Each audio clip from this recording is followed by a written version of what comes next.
Good evening, folks, wherever you're joining us from this evening. Welcome in the ring, pace and power. Wherever you are joining us from, rock and come in, one and all. It's our final broadcast, final broadcast for the week, and it has been a very long week. Wherever you're joining us from tonight, folks, rock and come in, share that live for us, smash that emoji button for us as well, and of course, to keep us going, folks, we encourage each and every one of you to partner with us, folks. Partner with us. We got quite a few things to show you guys this evening. Quite a few things we're following locally in the region where we are, guys, and internationally as well. Wherever you're joining us from, do us that big favor. It has been a grueling, it has been a tiring week. Marvin Garway, Camille Cox, and Yvette, and all the other folks who's joining us. It has been such a long week in the National Assembly, folks, as you know, making the argument. Good to have each and every one of you here with us tonight. And we're going to be walking through some of those arguments with us. You know, facts better than fiction. Facts are stubborn things. Facts better than dreams. A lot of them folks are selling dreams out here, you know. They're selling dreams out here. Thanks for joining us tonight, folks, from wherever around the world you wonderful folks are joining us from. Good to have each and every one of you here with us. You all know we've been covering what's been happening, folks, in the National Assembly. That's been some of what we've been talking about. Well, the majority of what we've been talking about all week long, folks. Tell them, don't come around us funny. Don't do it. Don't do it.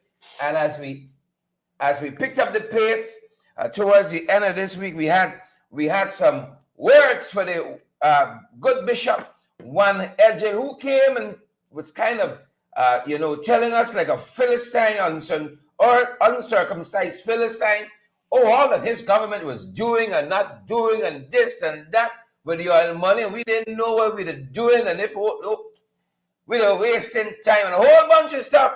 But we had to set him straight, folks. By the awesome grace of God, who gives us the courage and the strength, we had to fix him right. And folks, the task was mine coming after the good bishop, who was a strong speaker, who was a very strong speaker. But we had to lay out the facts. We had to lay out the facts as we know them. It has been such a great week in the National Assembly. Tiring week, but a great week standing in defense of the Guyanese people, ensuring that we get the best. We get value for dollar. We just want to argue for argumentation's sake. But we must get value for dollar. We must get good programs that meet each and every one of us as Guyanese. Take a look and take a listen at some of what I said, good folks, in the National Assembly just yesterday. Take a look. Take a look, I say, and take a listen. Here we go. Speaker.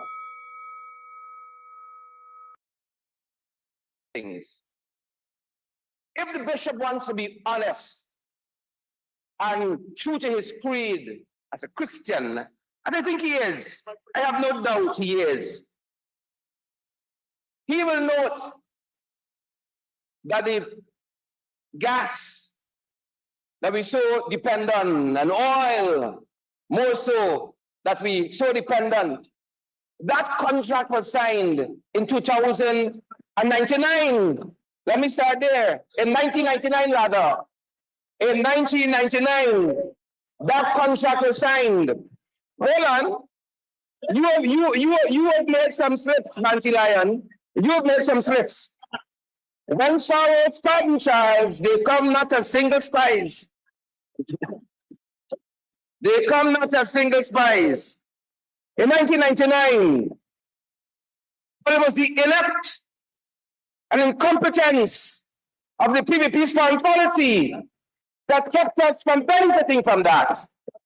It was the consistent incursions in our exclusive economic zone out there by the Venezuelans that kept us from that largesse. It was the David Granger administration, what we did, that submitted in 2018 that matter to the ICJ. Let us be fair. Let us be fair. And where you got 1% royalty, wasn't it so? On that production sharing agreement of 1999. We got two, but we didn't do anything. And we set the framework for the 2016 production sharing agreement, from which the honorable member, Juan Ejel, can come and boast of all of these projects.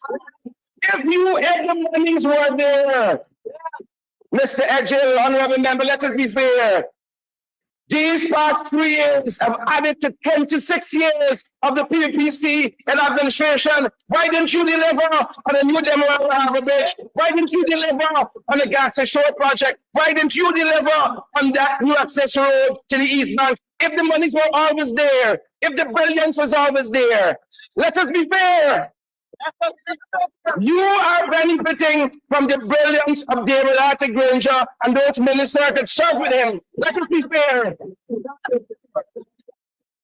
Let us also be fair. Mr. Juan Ejel and Anam Prasad, let us be fair. You promised in your campaign, in your extract of a campaign manifesto, you were going to amend that production sharing agreement because we don't know what's making deal. 3.5 years later, you have not changed a word. You have not changed a dot. You know why? Because the deal's sweet to fund all of your projects. Let us be fair. Sanctity of contracts. We have now gone behind that sacred veil. And you have declared sanctity of contract. You can't fulfill your promise, but you have said in your campaign manifesto it was a bad deal because you were Donald Trump and you could get a better deal. You are the deal maker. But change the contract. Stand on your promises and fulfill your promises in that campaign manifesto. Amend the contract. Get a better deal. Let us do that. Don't hide behind sanctity of contracts. When you got into office, Juan Ejel, there were already studies on your desk for the Gas to Shore project, far below the price. You're not prepared to pay for it. It is a perfect deal you have set up. You can get manure, and you can get this and that. The only thing you can't get is investors. Why it hasn't started as yet? The Demerara Harbour Bridge wasn't the studies already done? Let us be fair, Bishop. If we have no interest in putting a new harbour bridge here, what would you? You were just wasting time doing studies, but that is how projects are done. The money was there, the studies were already done. And if we want to be fair, that area where that road now runs, the new access road of the East Bank, since in the 1970s, those were on the cards.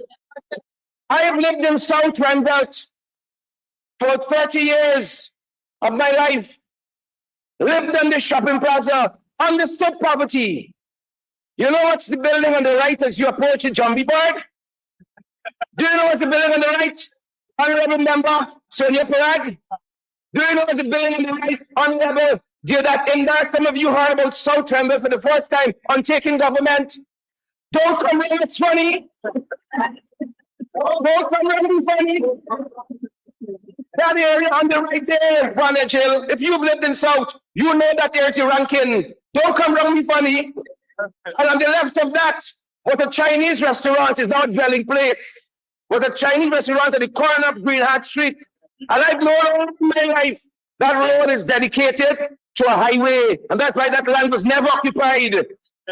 We didn't have the money to do it. Let us be fair. You didn't just swoop down and build that road in 3 years. The plans were already there. Let us be fair.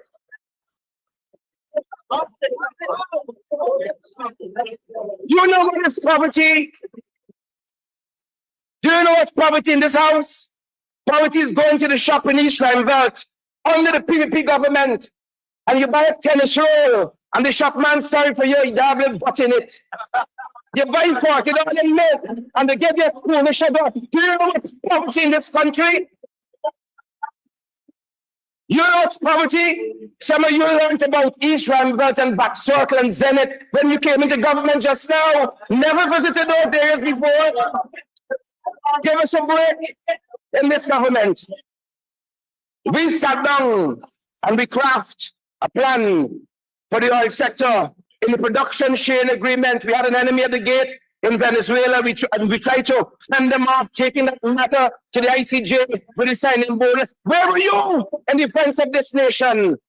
Where were you? Huh? Where were you? So we've had that. We've had that. I heard the honorable member talk about the boardwalk. Let us be fair. I sat in City Hall when the Ministry of Infrastructure came and did the consultation for that boardwalk. Hold on. And to show you where we are, that boardwalk was not the only project, that was part of the project. The boardwalk was to come from at the back of Starbuck Market. What is she want? Give us a break. Give us a break. You might not have seen the plan. You might not have heard anything, but we were busy working from the law for government, foreign, and domestic, and trying to move this country forward. I want us to be fair in the National Assembly, Speaker. Things. If the bishop wants to be honest and true to his creed as a Christian, and I think he is, I have no doubt he is. That's some of what we dealt with, folks. Just yesterday, the National Assembly, folks, is getting ready to fight these Jacobite and French couples on the issues. We got to be ready. We got to be ready.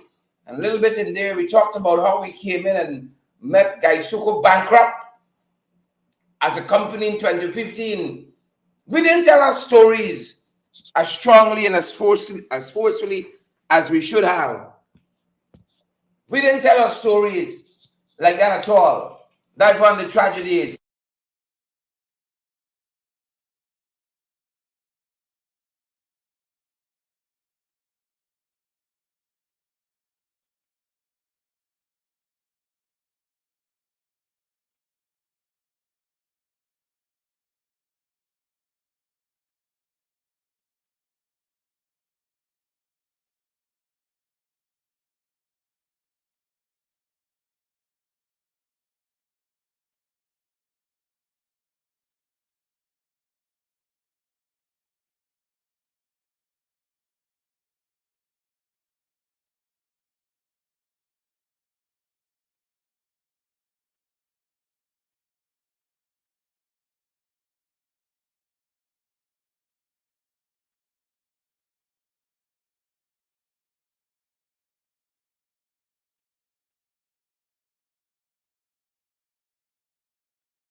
Apologies there.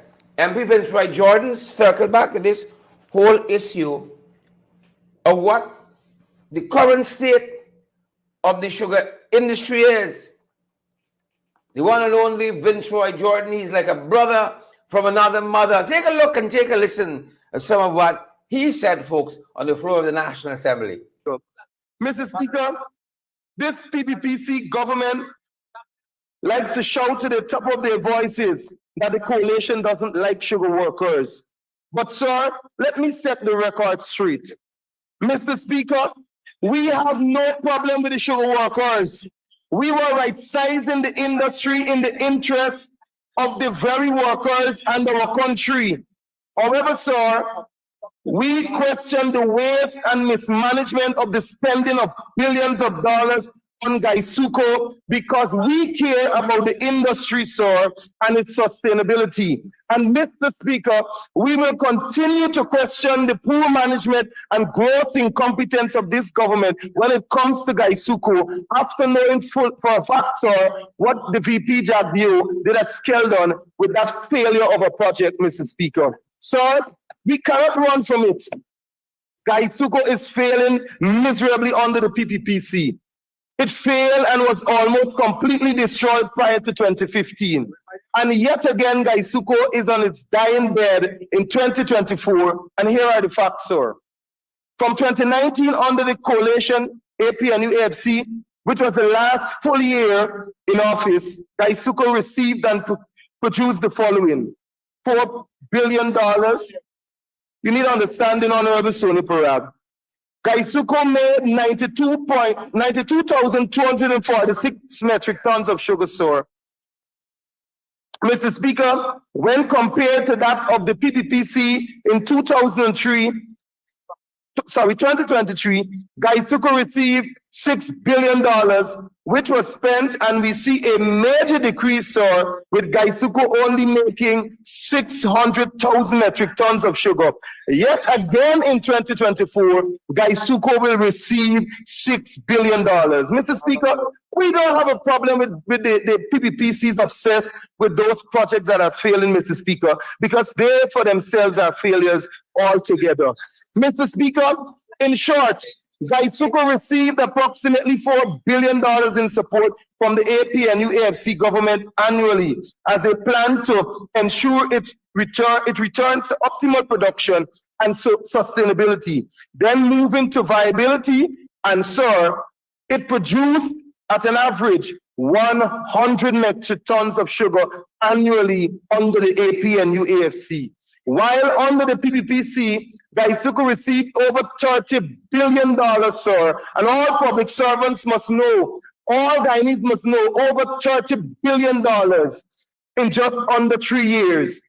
And now it's producing an average of about 50,000 metric tons of sugar annually. Mr. Speaker, this is 50% less than what we produce under the APNU AFC government. Mr. Speaker, that represents the failure of this PPP administration.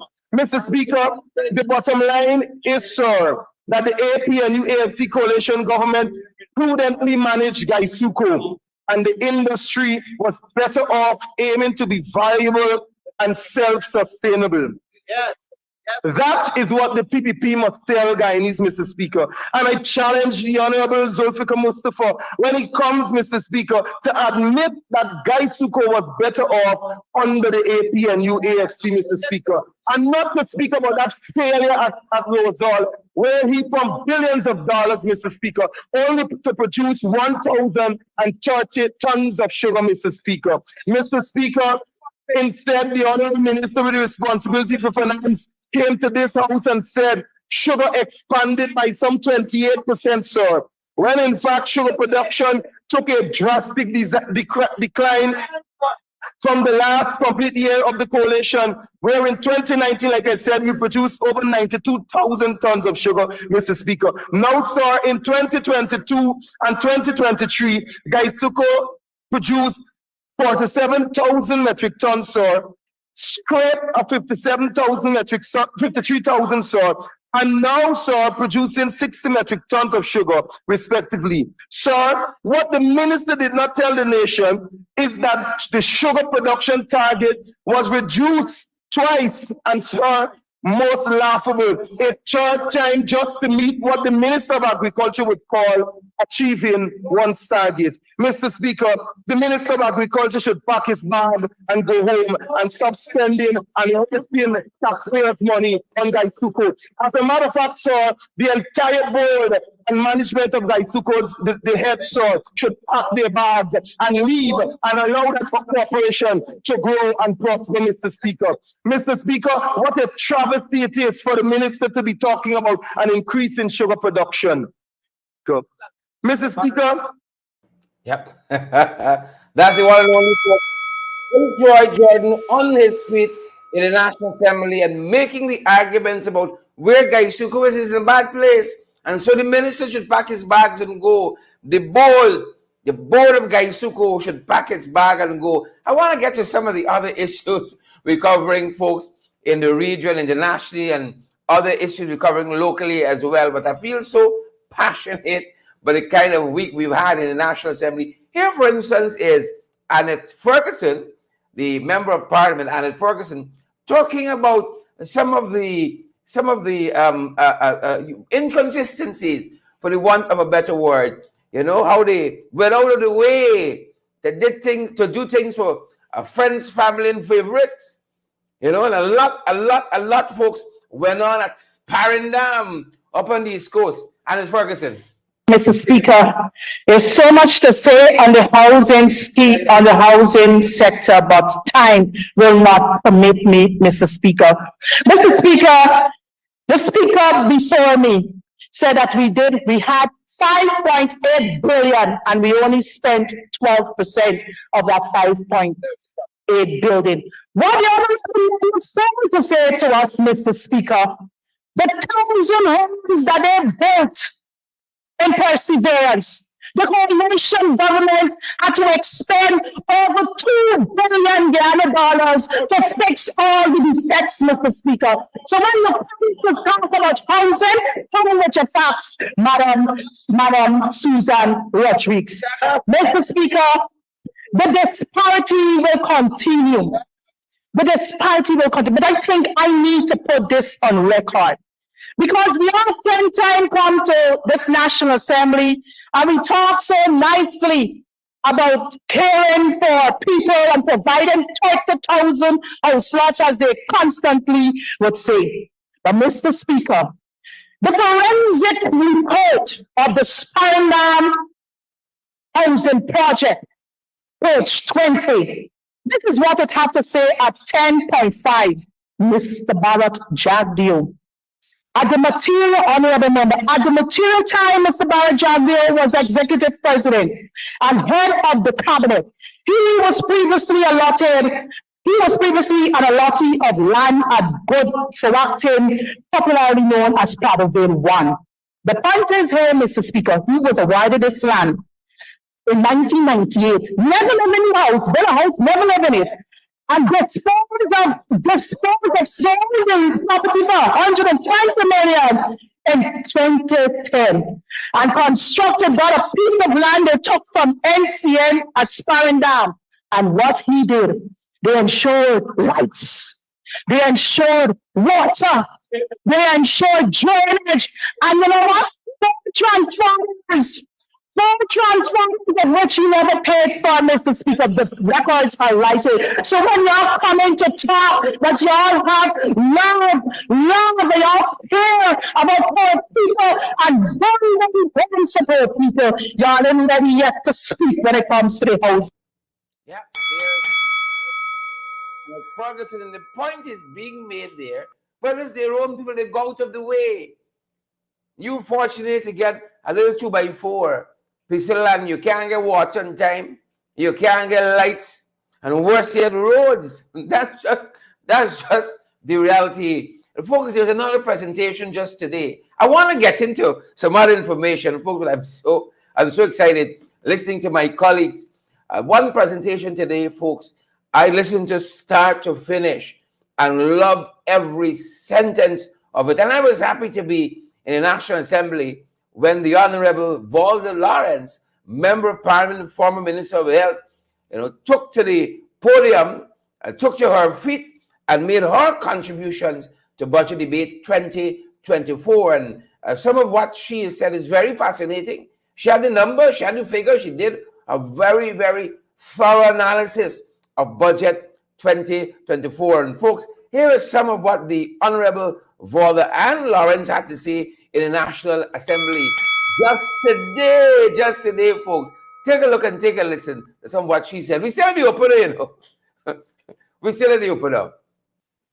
In 2008 budget, it was staying the course, advancing the transformation agenda, while 2012 was remaining on course. Mr. Speaker, the words staying and remaining connote a sense of inertia.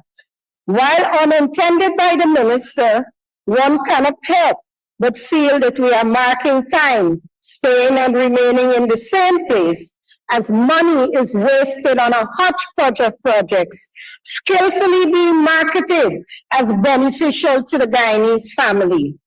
Mr. Speaker, I iterate, which Guyanese family? I recall former US President George Bush's cheeky comment on his own administration's budget, saying, and I quote, "It's clearly a budget. It's got a lot of numbers in it." End of quote. And so was the Honorable Minister's 2024 budget speech. It had lots of numbers, and I may add a plethora of prose, but nothing of substance for the Guyanese family, unless, Mr. Speaker, the government is convinced that a budget that does not reduce income inequalities nor contract award inequalities, a budget that does not reduce poverty is a Guyanese family-friendly budget. A lot about growth, but no development. Mr. Speaker, we learned that real growth last year was recorded at a whopping 33%, bringing the average growth rate for the period 2020 through 2023 to an impressive 40%. No other country in the world has grown at this average annual rate over the same period that was marked by the COVID pandemic and the Russian-Ukraine war. That we have been so blessed is due principally to the impact that oil has had on the economy. First discovered in 2015, with first oil production recorded in December 2019, oil has, within the past 4 years, virtually dominated performance of the economy in every metric or statistic considered. For example, oil accounted for 70% of GDP last year, from a negligible 2% in 2019. In terms of export earnings, oil accounted for 88% of merchandise exports. Contrary to all the talk about the resilience of the economy, these two metrics prove otherwise. They expose the vulnerability of our economy to the vagaries of the finicky oil market. Mr. Speaker, these metrics show that we have an oil economy and not an oil sector. So we are vulnerable. In spite of the government's rhetoric, in spite of the growth in the size of the budgets, the returns of the non-oil sector appear not to justify the expenditure. There is no transitional development in this sector. It is still transactional, meaning import-based and not export manufactured based. For example, notwithstanding the huge investment made in the sector over the past 3 years and similar investments budgeted this year, the share of the agriculture sector has declined from 25% in 2019 to 8% in 2023. This calls into serious question issues such as the productivity of expenditure, the quality of expenditure, and the roles being played by policymaking, graft, and misappropriation. In 2008, Yep, there you have it, folks. This was a very, very clinical analysis of budget 2024, and we're going to put out the entire presentation, folks, and you're going to be able to listen to it for yourself and in your own time in very, very short order. But that's some what we're covering for you this evening. We're going to circle back to some more about what we covered in budget 2024 as the parliamentary opposition laid out the arguments in terms of how could we get this budget better. And it's hobbling along. We want to help them, We want to help because if we help them, we help you as a country to move forward. And it's hobbling along. Look at what we're following, folks. Internationally, we're going to circle back to some budgetary issues on the other side. The ICJ met today and told Israel they have to prevent genocide in Gaza. They got to prevent genocide. South Africa, who took Israel to court, was hoping to stop this war, that the court would tell them to halt what they're doing and they'd have a ceasefire. But the court didn't go so far, but telling Israel they have a responsibility to prevent genocide. And if any country would know about that, it's South Africa. Folks, let's pray for this world. People of faith, Pray for this world. There's a lot happening. A lot. And we gotta pray for this world. We said we weren't gonna go back even. Here we are. Alas. Look story here. Now, you all remember former governor of New York, Andrew Cuomo. Well, look what the Justice Department is saying. That he has sexually harassed 13 staffers. The rise and fall of Andrew Cuomo. Wow. Just wow. Yep. Could you imagine an independent police force, an independent DPP's office doing independent investigation? Things will turn out different for folks like Nigel Damelal, Kwame McCoy, and lots of others. Things will have turned out quite different. We saw a PP councillor charged with rape in Essequibo just recently. Another PPP official in that region as well has been committed to stand trial before the High Court and some very, very serious charges. Very, very serious charges. Could you imagine institutions functioning as they should independently? Is that how big the budget is? That determines what progress you make, the functioning of your institutions. I think part of what Mr. Norton spoke about today, part of what Roland Lawrence, Member of Parliament, the Honorable, spoke about as well. Could you imagine that? Yep, it's happening, folks. It's happening. Look at some of the other things we're following, folks. Around the region now. Take a look, folks. Take a look and take a listen. Yep, Belize says its soldiers are on standby for deployment in Haiti. They're holding for CARICOM. They're holding over for CARICOM. You all know I've said it time and time again. CARICOM has not done right by Haiti. CARICOM has not done enough for CARICOM's sister country, Haiti. And folks like Jamaica and folks like Belize, they're ready. I haven't heard a signal as yet that we have some of our boots on the ground. You know, put some of these 4- and 5-star people to the test. Please and thank you. Please and thank you. That might be good training, good preparation, what can happen on the other side by us. Yeah, Belize said they're readying. They're readying their soldiers for deployment. They're waiting on communication from CARICOM on what comes next. That's what they're telling us. They're waiting on communication what comes next. Look, some of the other things we're following, folks. Yep. Fire destroyed a house in Bartica. How many fires we showed you all already? Since the year has started. How many? Somebody count for us. How many fires we showed you guys already? Since the year has started. Oh my Lord. Too many. These times of 4 miles shopping area. Several persons have left homeless. Thankfully, we don't have any reports of fatalities. Thankfully, but folks are out of a home. How come it's such a small country? You have so many fires. Tony Hack, Kyle Bino, Andrew, Linda, Cecilia, Michaela. One small country like us. There are about 13 of us here. How come? Our thoughts and prayers go to this family. Nevertheless, folks, it's fascinating. Paul Waltz, Vanessa Brewster, Kurt and Andrew, Margaret Nelson. There's lots of noise, but no water to out the fire. Yep, you got it right. Ian Williams says, CARICOM and CARIGON. Yes, we're looking with 13 in this country. And every day is a fire. It's fascinating. Today's what, the 26th? We probably have 35 fires already. The fires are outpacing the days of the year. Yep. Our thoughts and our prayers with all those folks who lost their homes. You know, I hope India could come up this high harsh, all this horry-flory stuff.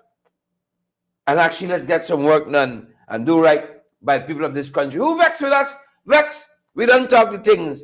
I think that dropped the wrong place. Look what's happening in Jamaica, folks. That graphic dropped the wrong place.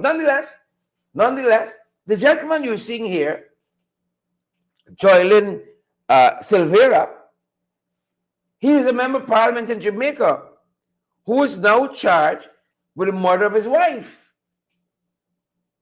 You know, this young lady died a couple of weeks ago, a couple of months ago, last year. And there was one story given about how she met her demise. Right? And he's part of the ruling government. Right? He's a part of the ruling government. And though he maintains his innocence, law enforcement in Jamaica clearly got some new information which seemed to suggest that he had a hand in his wife's demise. He's a member of parliament in Jamaica. But see, if you got a rule of law and all are equal before the law, it didn't matter. It won't matter. That's if you got the rule of law, of course. Right? If you got the rule of law, it won't matter. Member of parliament or not, in the ruling elite or not, in this country where we are, that's all we need. We saw Len Schuman served a short time in the National Assembly. He was civil aviation advisor to the government of Guyana. He has resigned that $1 million job. Yeah. He suddenly got a conscience. He has resigned that $1 million job. Schuman. He says he's going to open an airline. Schuman says he's going to open an airline. Folks, let me tell you this. Richard Branson says the easiest way for a billionaire, listen carefully now, the easiest way for a billionaire to become a millionaire is to own an airline. Right? Schuman is going to open an airline. You got that right. You heard me correctly. He's going to open an airline. One minister just come in. He building a huge mansion to rival Jaguar's mansion in Prado Villa, wherever he got his mansion. He building a huge one. They're racing each other now. Who mansion gonna be more big? We see this movie before, folks. We're big. We're big and we got sense. Big mansion over there in Region 3. Huh? Now Schuman is opening an airline. Who ain't got 5G signal and it's such a brown bag sharing. If you see the vehicles they're buying, the properties that they've owned suddenly.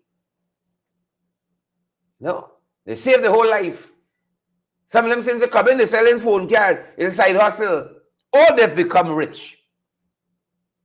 You should see the 5,000 shoes, the Gucci bag, the Prada belt.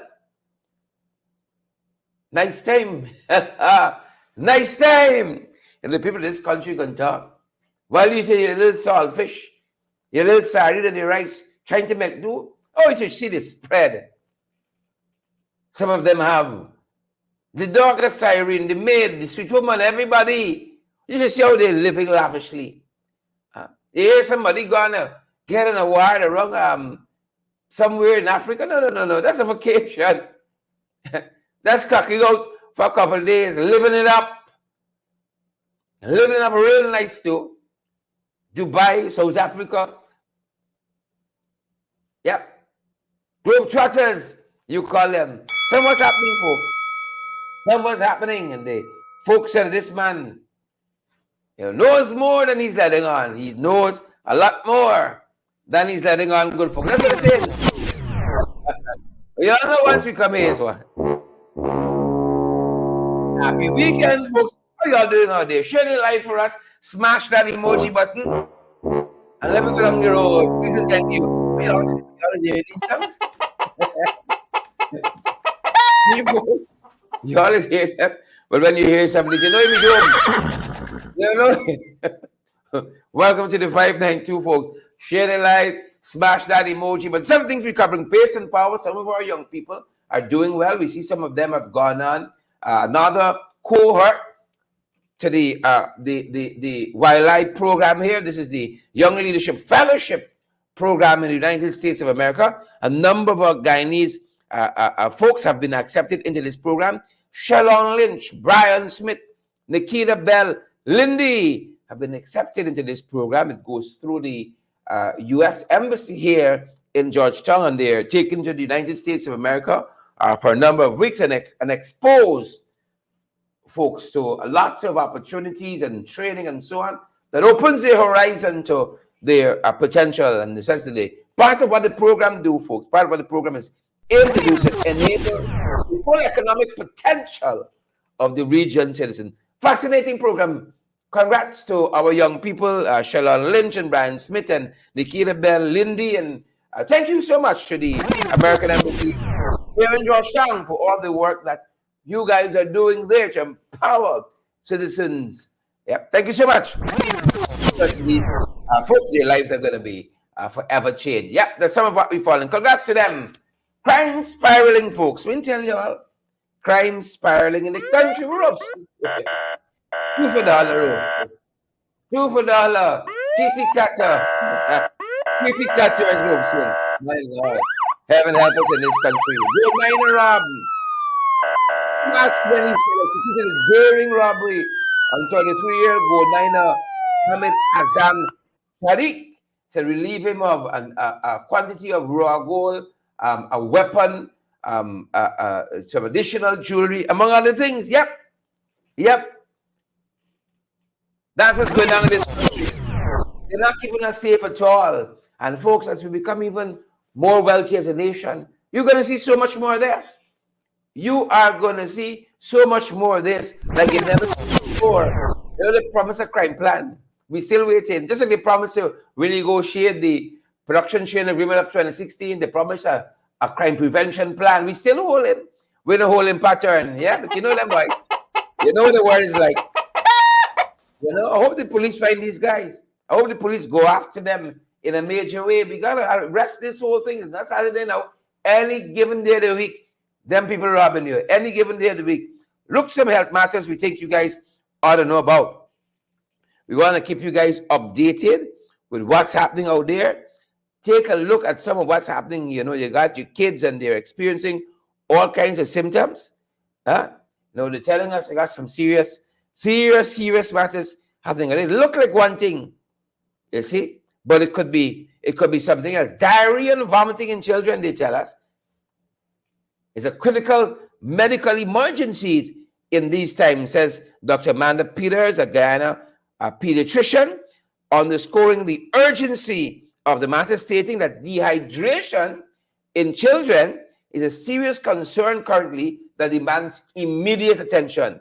Their small bodies are more susceptible, she says, and parents should not delay seeking help. So you could dismiss it as a common ailment, but it could turn out to be very, very life-threatening. So if your young ones are suffering with diarrhea or has dehydration or something like that, Dr. Amanda Peters, a Guyanese pediatrician, says, treat it very, very urgent. That's what she says. Treat it very, very urgent. Folks, I tell you to listen to the doctors. You all know by now how I feel about self-diagnosis. Get professional help. And that's what this government needs on budget 2024. Get professional help. For your information, folks, as I tell you, you're boys somewhere around the world on a vacation, you know, receiving some award nobody ever know about. Nobody never hear about. See, well, let's see how it goes here. President Alphan Ali attended the commissioning of the Sutuo oil refinery in Ghana today. They tell us the Ghanaian president was also there, Mr. Ado. Yep. We happy for hear fun. We happy for hear fun. But why do I want Mark Phillips to act? Mark Phillips told the National Assembly today that when he returned to Guyana recently, he deferred what is rightfully due to him being sworn in to act as president. That's what he said.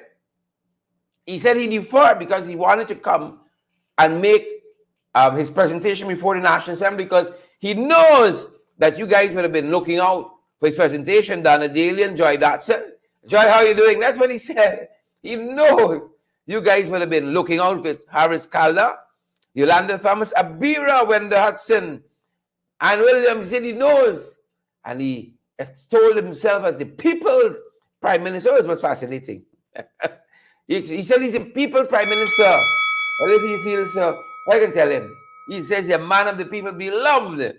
He is the people's prime minister. Yeah. Yeah, they want they want Israel president. You know, the Constitution says what should obtain. He said he deferred that. Hold on, I want president acting president yet.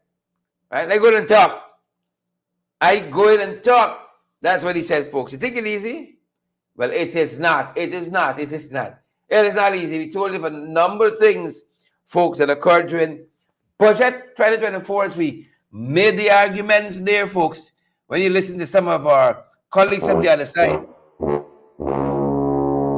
not very, what's the word? Encouraging. Not very motivating at all. I want to know we big. Wanna chill, we big. Anil, we big. But we got sense. Who vex? Who vex? What legislation says is not a contractor class budget. You know, they're trying to push back against this because they know this is how people feel about it. It's a concrete and stealing budget. Not a concrete and steel. It's a concrete and stealing budget. That's what it is. Sand and stone budget. That is what it is. And they've been pushing back, at least trying to push back against that. Trying their best to push back against that. But you know what? Even the level playing field in construction, in home building and so on, it's not leveled. It's not level at all, as our very own Member of Parliament, Annette Ferguson, pointed out quite recently. It's not a level playing field. She was there, up there in LBI, the board intention, speaking with people who trying to eke out a living there. And while she heard, it's fascinating. Take a listen. Mr. Speaker, I can parallel what is currently happening in the LBI housing scheme. This is what is happening. On the eastern side, they're building hundreds of professional houses by private developers. Mr. Speaker, what is happening on the eastern side in that housing scheme? Lantern posts with transmission lines run, water, electricity, so construction moving at a pace. But the lands to the east, to the west, sorry. Yeah, the lands to the east. No, the lands to the west, it's supposed to be the first. The lands to the east, sir, when you go in, this is what is happening, sir. People have started to construct, but construction is not moving apace as what is happening in the area where the young professional houses are being constructed. You know why? The people ain't getting water. They ain't got light. They ain't got light. The people said to me when I asked what happening, why construction moving so slow. The people said, every day, madam, they don't know who I be. Every day, they pay 3,000 for black tank full of water coming from the trench outside of the community. They're going to be working generator to cut water and all manner of things. While the opposite side, they got the lights, they got the water, and they got the transmission wires run. You know what one developer said to me? The guy said to me, you see what happening over there? That's how the government care about. They care about poor people, Mr. Speaker. And what I recognize too, Mr. Speaker, is that lantern posts that will show you here, Mr. Speaker, lantern posts, these lantern posts, they were lately installed. Perhaps you all knew that Ferguson was heading there. They knew that Ferguson was heading. Yeah. You see the uneven development there, folks? You see that uneven development there? Well, Onage Waldron was Honorable Member of Parliament, Onage Waldron was very happy to say, oh, they've gotten unprecedented amount of tourists. You see? In those figures they are pushing around, they got Venezuelans pouring over the border. They're numbered there too. If Maduro come tomorrow, he can come to the tourists. Listen, they've seen the highest tourism visitors arrival ever. All the Venezuelans and whoever else pouring through the borders. All them labels tourists, you know. You go out and come in, you might get a number two. You help improve the stats. But folks, what's happening at UG? What is happening at our beloved University of Guyana? I told them in National Assembly, this budget hit different. When I see what they're trying to do with my alma mater at the University of Guyana, I'm shocked. UG and the Gold Program attracting the same subvention. Listen to what the Honorable Catherine Hughes said today in the National Assembly about what's happening at the University of Guyana. Mr. Speaker, our primary concern with any budget, much less $1 trillion budget, must be the attention it pays to strategic planning and meeting our national development needs. This is where we hoped we would have seen greater matchmaking, policies, and plans reflected in the budget. We in the APNU plus AFC have articulated this concern, and it is sad that this government has assumed that our concerns are solely of a political nature. This is best seen in the allocation of $4.1 billion to the University of Guyana and $4 billion to the Gold Program. Now, Mr. Speaker, let me explain carefully why I say this, and actually to say that I support education, I support and congratulate everyone that is participating and undergoing training under the Gold Program and also at the University of Guyana. But here is what I want you to consider. The University of Guyana is faced with real costs: building infrastructure, maintenance, wages, salaries for lecturers, admin staff, research and development, and other key expenditures.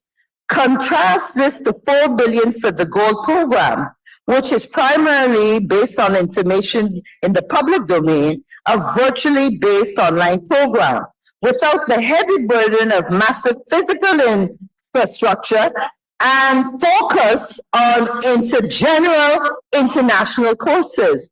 And yes, that is the other point.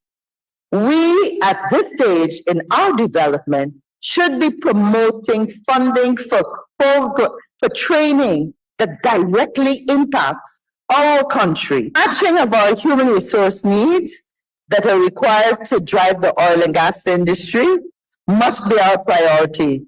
And therefore, the more that we can encourage training and development in areas that impact us.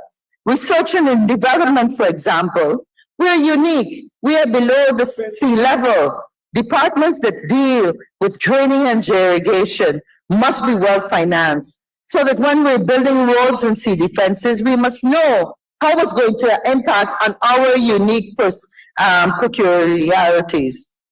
Mr. Speaker,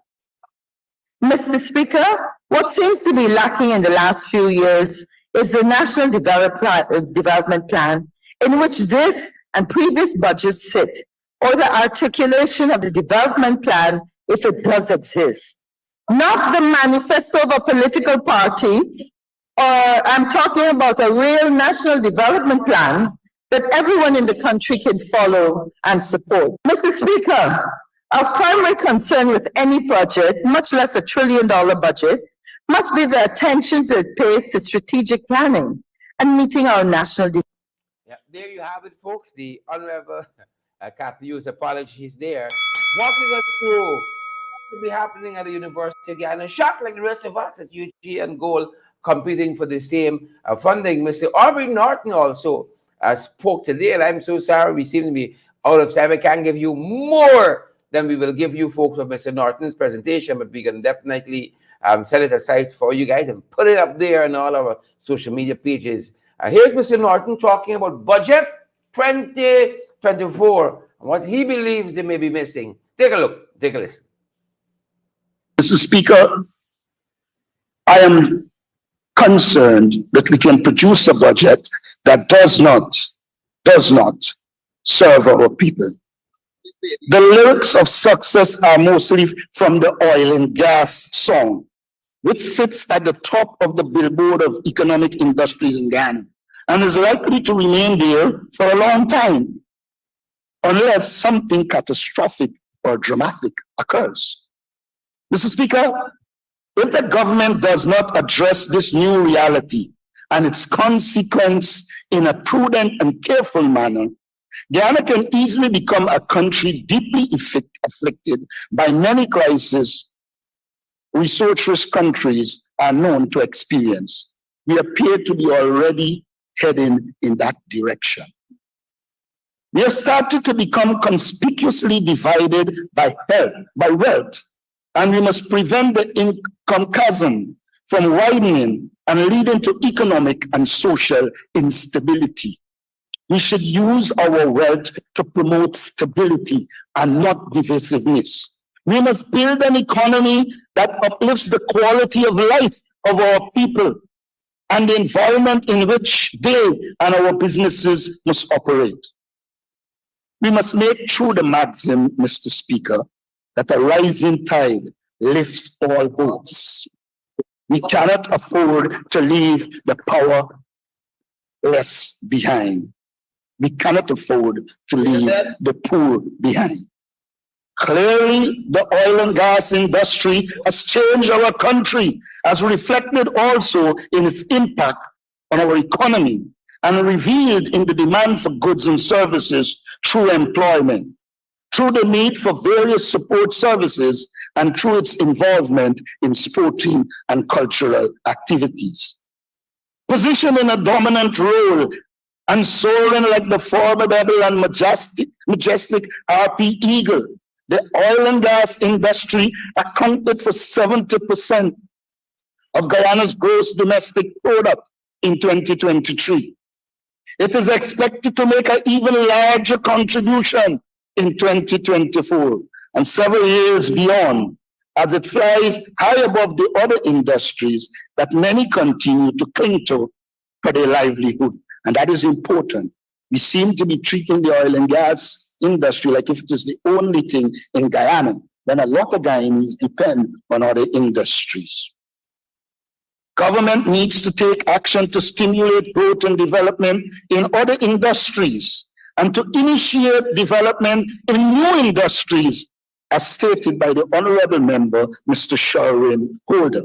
In this regard, the government is advised to establish a broad task force on new industries and services to ascertain which industries and services should be developed, having discussed and formulated policies and programs based on proper scientific analysis and studies. Unfortunately, Mr. Speaker, this government seems not to have an interest in such studies, but they are important. Unfortunately, Mr. Speaker, this budget has no sums allocated to undertake this important task.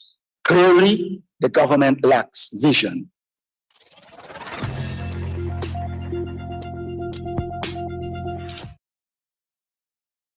Want to keep getting the best in the ring? Let's fight! Yes, you can help us to keep going by partnering with us through your contributions. And it's easy. Send us a daily, weekly, or monthly donation, whichever is most convenient to you. Cash App at $in-the-ring592, Zelle and PayPal in the ring592 at gmail.com, or WhatsApp us on 627-6963 for how to contribute via MoneyGram and Western Union and for MMG payments. Want to keep getting the best in the ring? Let's fight! Yes, you can help us to keep going by partnering with us through your contributions. And it's easy. Send us a daily, weekly, or monthly donation, whichever is most convenient to you. Cash App at $in-the-ring592, Zelle and PayPal in the ring592 at gmail.com, or WhatsApp us on 627-6963 for how to contribute via MoneyGram and Western Union and for MMG payments. Yeah. That's going to do it for us, folks. That's the last bell. Thanks for joining us all week long, folks. Kyle and Anita and Bantu King, Rosetta, Lester, and Veronica Primo Rollins. All of you good folks joining us. That's our time. That's our program. Have a fantastic weekend. We are in Linden tomorrow, folks. Linden, if you're listening, we're in Linden. We're going to have a whistle stop on the Mackenzie Market, I think around 4 o'clock. Mackenzie Market, whistle stop around 4 o'clock. Tomorrow afternoon, come out, folks. And we're going to be in some of the communities in Linden, folks, knocking on some doors. So look out for us. But we're going to be in the Market Square at 4 o'clock tomorrow afternoon. Come out to that whistle stop meeting there. Looking forward to seeing some of you on the ground on that side. That's our time, and that's our program. Stay safe.